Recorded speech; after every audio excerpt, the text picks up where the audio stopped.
आज के सेशन में हम ये देखते हैं कि जो शेयर्ड इंटरफेस वाला मामला है इसको कैसे हैंडल किया जाता है और ये किस तरह से डेडिकेटेड इंटरफेस से थोड़ा हटके है।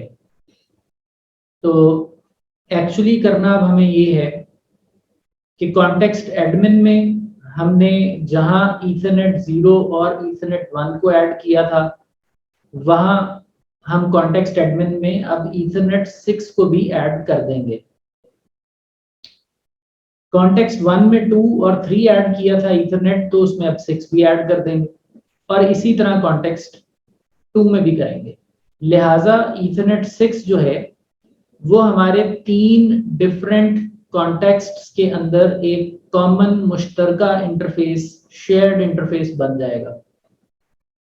इसकी बिल्कुल इजाजत है, ये किया जा सकता है, लेकिन ऑब्वियसली इसके लिए फिर क्लासिफिकेशन या डिसीजन मेकिंग दरमियान में आ जाती है कि इस एक इंटरफेस से जब डेटाग्राम दाखिल होगा तो उस एएसए के सिस्टम ने उसको किस कॉन्टेक्स्ट के हवाले करना है। उस पर लास्ट सेशन में हमने कुछ बातें की थी, आज उसको प्रैक्टिकली इंडोर्स करते हैं। So one interface can be shared among rooted contexts. Rooted contexts का क्या मतलब है? वो वाले कॉन्टेक्स्ट जो लेयर 3 मोड में होते हैं। तो लेयर 3 मोड के जो कॉन्टेक्स्ट्स हैं उनमें ये कॉन्सेप्ट एग्जिस्ट करता है कि आप शेयर्ड इंटरफेसेस रख सकते हैं। तो इसका मतलब ये है कि जब आप वो वाला कॉन्टेक्स्ट बनाएंगे जो ट्रांसपेरेंट मोड में है तो उस कॉन्टेक्स्ट में आप शेयर्ड इंटरफेसेस नहीं रख सकते। शेयर्ड इंटरफेसेस सिर्फ रूटेड मोड या राउटर मोड कॉन्टेक्स्ट्स में ही पॉसिबल है। डिसीजन मेकिंग होती है फिर तो क्लासिफायर कह देते हैं उसको। So classifier is used to classify packets कि कौन सा पैकेट वो ईथरनेट 6 पर जो आएगा वो कॉन्टेक्स्ट एडमिन में जाएगा, कौन सा कॉन्टेक्स्ट 1 में जाएगा, कौन सा 2 में जाएगा। तो उसके लिए एक क्लासिफायर रन होता है अंदर। क्लासिफायर या तो यूनिक इंटरफेस की बिना पर फैसला करता है, जिस तरह हमने जब शेयर्ड इंटरफेस नहीं बनाए हुए तो इंटरफेसेस यूनिक ही हैं। यूनिक इंटरफेस में क्लासिफायर के लिए बहुत आसानी है, उसमें जो भी ट्रैफिक जिस इंटरफेस पर आएगी वो अंदर स्टिच ही एक कॉन्टेक्स्ट के साथ है। तो बहुत क्लियर है कि जो ट्रैफिक इस पर आएगी वो एडमिन को ही देनी है, जो ईथरनेट 3 पर आएगी वो C1 को ही देनी है एंड सो ऑन। तो एक तो ये तरीकाकार है।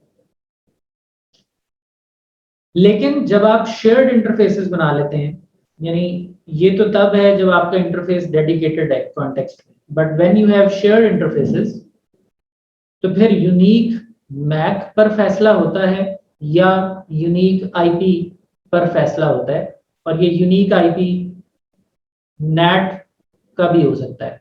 नेट हमने भी पढ़ा नहीं है, बट जब आप किसी प्राइवेट आईपी को किसी पब्लिक आईपी पर मैप कर देते हैं नेटिंग के जरिए, तो अगर आपने कॉन्टेक्स्ट इसमें एक प्राइवेट आईपी को एक पब्लिक आईपी के ऊपर नेट किया हुआ है, फिर यहां पर भी आपने नेट किया हुआ है, तो अब जो भी ट्रैफिक इस फिजिकल इंटरफेस से दाखिल होगी वो या पब्लिक आईपी ए के लिए आएगी या पब्लिक आईपी बी के लिए आएगी। तो पता चल जाएगा कि पब्लिक आईपी ए पर आने वाली ट्रैफिक को एडमिन को दे दिया जाए और बी पर आने वाली को C1 को दे दिया जाए। तो आईपी पर भी डिसीजन मेकिंग होती है, यूनिक मैक पर भी डिसीजन मेकिंग होती है।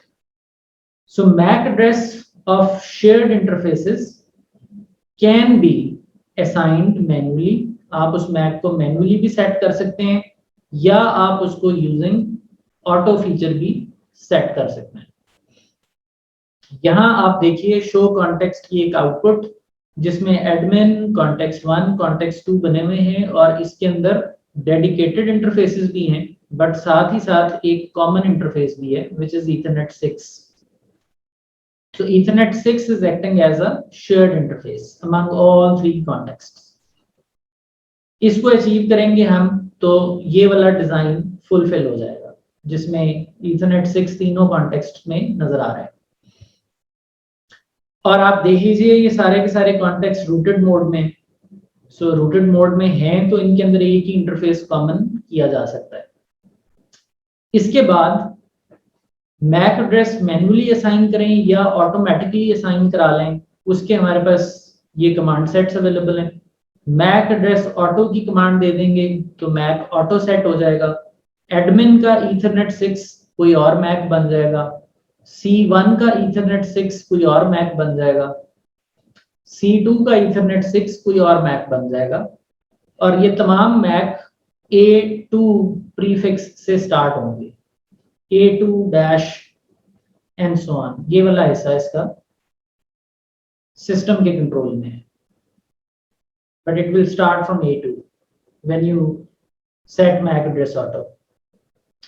और अगर आपने मैनुअल मैक देना है, यानी ऑटो मैक फीचर की बजाय आपने मैनुअल मैक देना है, तो फिर आप गौर कीजिए सिस्टम एग्जीक्यूशन स्पेस में नहीं करेंगे, आप कॉन्टेक्स्ट के अंदर गए हुए हैं। फॉर एग्जांपल हम इस इंटरफेस की बात कर रहे हैं कि हमने इसका मैक चेंज करना है यहाँ पे, तो हम इंटरफेस में कॉन्टेक्स्ट में जाके लिख सकते हैं मैक डैश एड्रेस, और वहां पर जो भी मैक हम रखना चाहें उसका वी कैन टाइप इन। तो ये मैनुअल वाला तरीका है, ये वाला ऑटो वाला तरीका है। आइए शेयर्ड इंटरफेस की लैब करते हैं।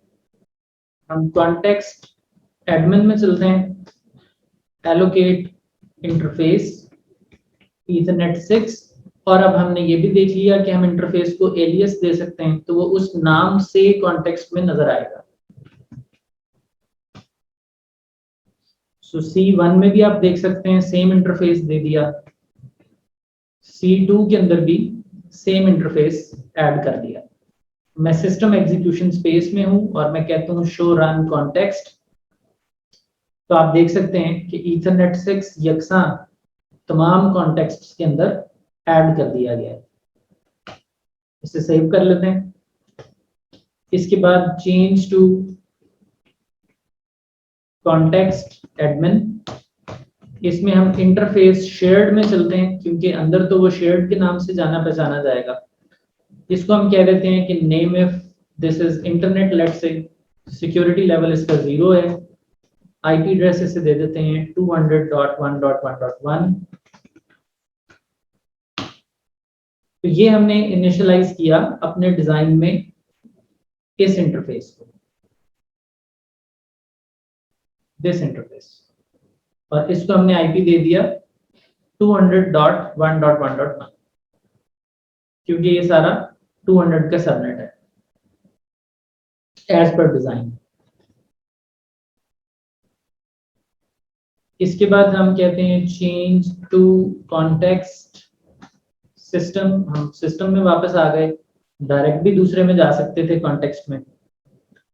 फिर हम लिख रहे हैं चेंज टू कॉन्टेक्स्ट C1, इसके इंटरफेस शेयर्ड में दाखिल होते हैं। नेम इफ इसका भी इंटरनेट रख देते हैं, सिक्योरिटी लेवल 0, आईपी एड्रेस 201.1.1.1। अब ये नहीं हम कर सकते, we cannot assign an IP 201.1.1 this time। हमने ये तो किया डिजाइन में कि ईथरनेट 1 के ऊपर हमने 10.1.2.2 दे दिया, we gave .2 IP here of 10.1.2 subnet, और यही हरकत हमने रिपीट की 10.1.2 का सबनेट, और अगले कॉन्टेक्स्ट में जाके यहाँ पे .2 दिया था, जस्ट टू मेक श्योर कि वाकई डिफरेंट आइलैंड्स हैं।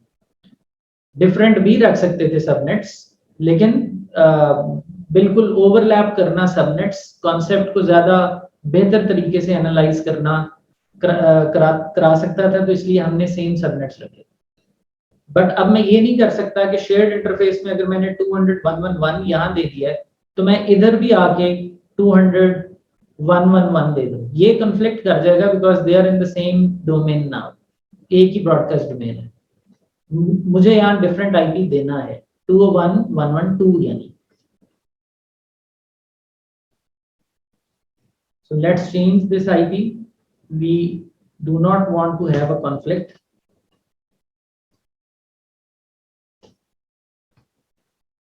चेंज टू कॉन्टेक्स्ट सिस्टम, हम सिस्टम में वापस आ गए, वरना हम डायरेक्ट भी C2 में जा सकते थे। सिस्टम से हम वापस C2 में जा रहे हैं। अब इसके इंटरफेस शेयर्ड में नेम ऑफ इंटरनेट कर देते हैं, सिक्योरिटी लेवल 0 और आईपी एड्रेस 200।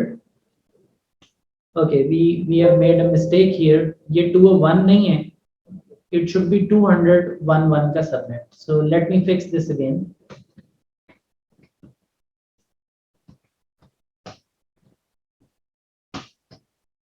यहाँ पर हम आईपी दे रहे हैं 200, it should be the same subnet जो admin 1 में दिया था। change to context C2 interface shared, name of इसका हमने इंटरनेट किया, सिक्योरिटी लेवल 0 किया और इधर आईपी देंगे 200.113।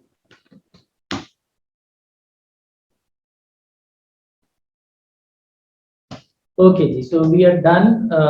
एक हमने यहाँ पे टाइपो किया, 201 दे दिया था और उसको हमने वापस 200 कर दिया। अब अगर हम रिव्यू कर लें सारी कॉन्फ़िगरेशन को एडमिन से स्टार्ट करके, शो इंटरफेस आईपी ब्रीफ, तो आप देखिए इसमें भी वो शेयर्ड नामी इंटरफेस आ रहा है जो कि नीचे कहीं ईथरनेट 6 है और 200.111 इसका आईपी है।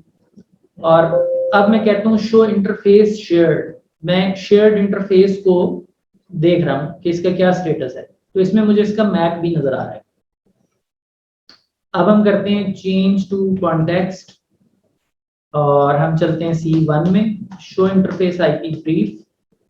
इसके अंदर आप देखिए 200.112 आईपी नजर आ रहा है आपको शेयर्ड में। और अगर मैं कहूँ शो इंटरफेस शेयर्ड, तो इसका मैक एड्रेस हैरत अंगेज तौर पर इसके मैक एड्रेस के बिल्कुल बराबर है। इस पर अभी बात करते हैं, क्योंकि हमने ना भी ऑटो मैक फीचर ऑन किया है ना मैनुअल मैक ऑप्ट किया है, तो बाय डिफॉल्ट इन दोनों का मैक एड्रेस कॉमन है। इस पॉइंट को आप नोट कर लेंगे। अब C2 में आ गए, शो इंटरफेस आईपी ब्रीफ, इसमें भी शेयर्ड कॉन्टेक्स्ट है 200.113 उसका आईपी है और शो इंटरफेस शेयर्ड करते हैं तो इसका मैक भी आपको हूबहू ऊपर वाले मैक के बराबर नजर आया। सो इट मींस कि बाय डिफॉल्ट हमारे इन तमाम शेयर्ड इंटरफेसेस का कॉन्टेक्स्ट के अंदर जो मैक है वो कॉमन है। अब हम करते हैं चेंज टू कॉन्टेक्स्ट सिस्टम और यहां आके हम कहते हैं शो इंटरफेस ईथरनेट 6। तो ईथरनेट 6 का मैक देखिए, जो ईथरनेट 6 का मैक था वही कॉन्टेक्स्ट के अंदर तमाम इंटरफेसेस का यकसा एक ही मैक कॉन्फ़िगर्ड है। बाय डिफॉल्ट हमारे पास ये इम्पैक्ट आ गया कि मैक कॉमन हो गया तमाम इंटरफेसेस का।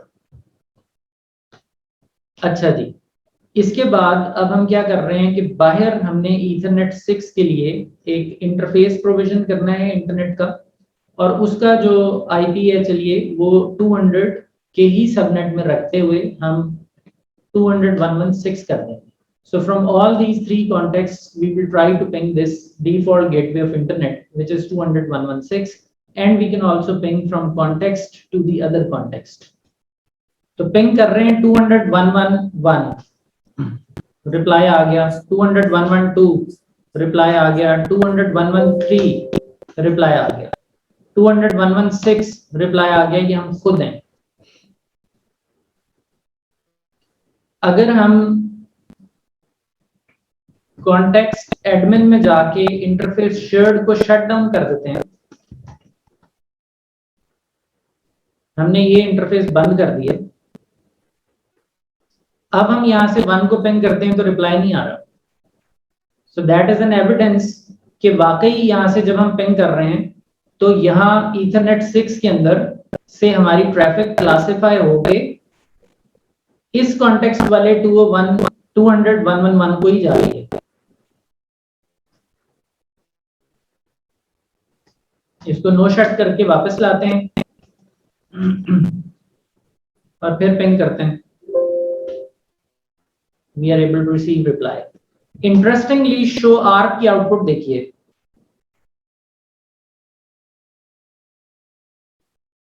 For all three different IPs, we have common MAC.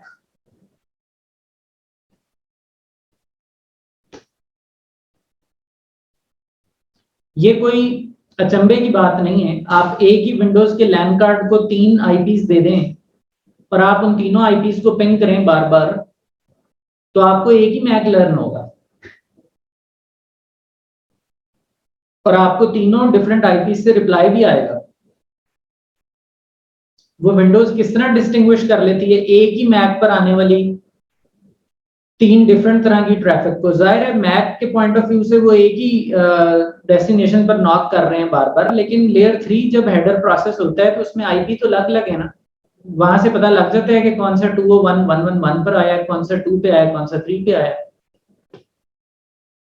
तो बिल्कुल उसी तरह यहां भी जो क्लासिफायर काम कर रहा है वो क्लासिफायर IP की बेस पर डिस्टिंग्विश कर रहा है।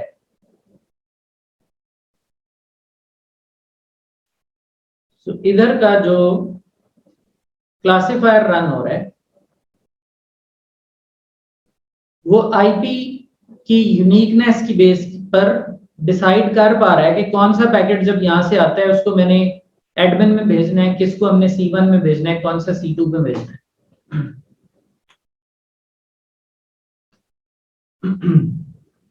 इसको मजीद रोबस्ट करने के लिए हमारे पास 2 ऑप्शंस हैं।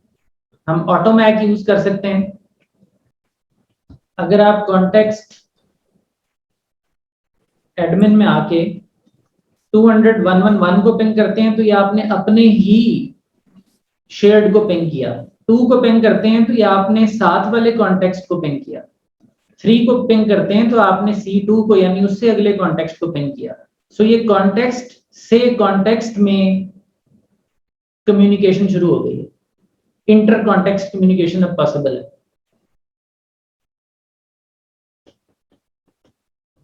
शो आर, तो आप देख सकते हैं कि 3 का भी और 2 का भी जो कि दूसरे कॉन्टेक्स्ट हैं उनका मैक अभी तक सेम है, बट डजंट मैटर। वो जो क्लासिफायर बाहर काम कर रहा है वो यूनिक IP की बेस पे फैसला कर लेता है।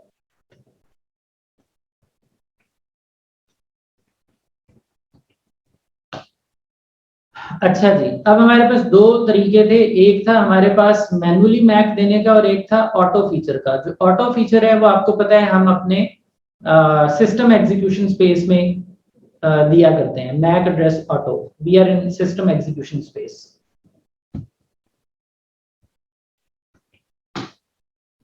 तो जैसे ही मैक एड्रेस ऑटो का फीचर इन्वोक किया, change to context admin, show interface shared, change to context C1, show interface shared, you can see that they are starting from A2, but they are being made unique by the system.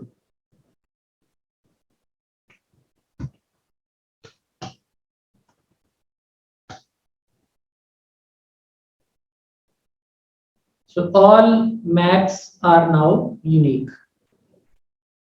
Switch से आगे ping करें आप, अब भी reply आ रहा है, पहले भी आ रहा था, बट अब आप टेबल देखें तो आपको डिफरेंट मैक्स नजर आ रहे हैं।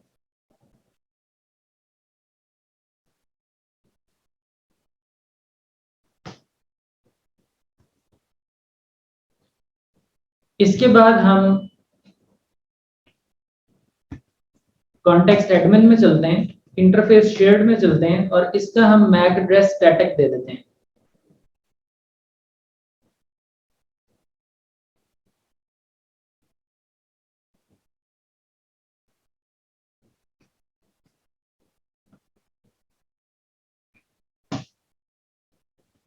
तो आप देख रहे हैं मैं कॉन्टेक्स्ट के अंदर हूं और मैंने कॉन्टेक्स्ट के अंदर इंटरफेस में जाकर मैक एड्रेस दे दिया।